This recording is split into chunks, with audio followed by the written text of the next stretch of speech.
বিরুদ্ধে যে মামলাটা ছিল সেটা চার্জশিট দিয়ে দেওয়া হয়েছে 2 নম্বর কোর্টে, এবং 2 নম্বর কোর্ট সেটা অ্যাকসেপ্টও করছে, কিন্তু এটা লিস্টে আগে থেকে ছিল 1 নম্বর কোর্টে। তো সেই কারণে আমরা আমাদের এটা যেটা ছিল প্রসিকিউশনেরও একই কথা ছিল, যেহেতু ওই কোর্টে অলরেডি এটা সাবমিট হয়ে গেছে এবং অ্যাকসেপ্টও করে নিছে, তো দ্যাটস ওয়াই এইখান থেকে তাকে ডিসচার্জ করা হোক, এবং ডিসচার্জ করে দিছে। আমরা আগামীকালকে থেকে আবার 2 নম্বর কোর্টে 2 নম্বর কোর্টে 2 নম্বর ট্রাইব্যুনালে এটা এই মামলাটা হবে।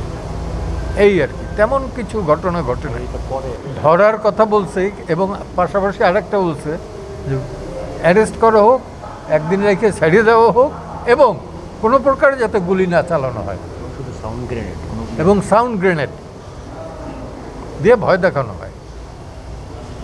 ইট ডাজ নট মিন যে এখানে কিলিংয়ে পার্টিসিপেট করার জন্য উনি ইনসিস্ট করছেন। তো সরকার যে থাকবে সেই করবে না। আমার কাছে ভিডিও না, তখন তো ভিডিও ছিল না। 92-তে যখন গণ আদালতের করি, doctor Kamal Hossain, barrister Amirul Islam, barrister Shawkat Ali Khan, barrister Shafiq সহ যখন এইখান থেকে মিছিল বের করি, পুলিশে তো লাঠিচার্জ করছে। তখন তো আর ভিডিও অডিওর বিষয় ছিল না, কিন্তু ব্ল্যাক অ্যান্ড হোয়াইট ছবি আমার কাছে আছে এখনো। হ্যাঁ, তো এখন কালের ক্ষমতায় যারা থাকে তারা টিকে থাকার জন্যে রাষ্ট্রযন্ত্রকে ব্যবহার করে, এটা দেখে আসছে, এবং সারা পৃথিবীতেই তাই। হত্যাযজ্ঞে যদি অপরাধী হয় অবশ্যই পানিশমেন্ট হওয়া উচিত। হত্যায়, যে কোনো হত্যা একটাও যদি হয়, সেটাই যে অপরাধী তার পানিশমেন্ট হবে, কিন্তু প্রমাণ করতে হবে, গায়ের জোরে না। আর আমি ব্যক্তিগতভাবে হত্যা এবং মৃত্যুদণ্ডে দুইটার বিরুদ্ধে।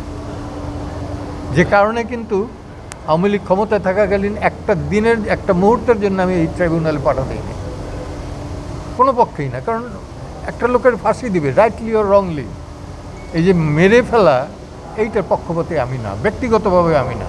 মৃত্যুদণ্ডের সারা সভ্য দুনিয়ায় এটার বিরুদ্ধে। এখন আমেরিকার মতো অসভ্য বর্বর দেশে এটা চালু। গত মাসের 28 তারিখ প্রজন্ম মঞ্চ 71 থেকে আমি একটা গোল টেবিল বৈঠক ডাকছিলাম। ইস্যু কি? ইস্যু ছিল মুক্তিযুদ্ধের, মহান 71-এর মুক্তিযুদ্ধের যাতে কোনো রকম মর্যাদাহানি না হয়, এবং 72-এর সংবিধানের সংরক্ষণ যাতে করা যায়, এইটা নিয়ে আলোচনা। এবং যারা ছিল অধিকাংশ ছিল অ্যাবাভ 70 এইজের। সেইখান থেকে বোধহয় 2-3 জন ছিল, মঞ্জুরুল আলম পান্না, কার্জন, আর কে, এই 2 জন ছিল বোধহয় ইয়াং, তাও অ্যাবাভ 60। মব করা হইলো, যারা অ্যাটাক করলো, মব করলো, তাদের কারোর বিরুদ্ধে কোনো মামলা হইলো না। মামলা হইলো গিয়ে যারা ভিকটিম তাদের বিরুদ্ধে।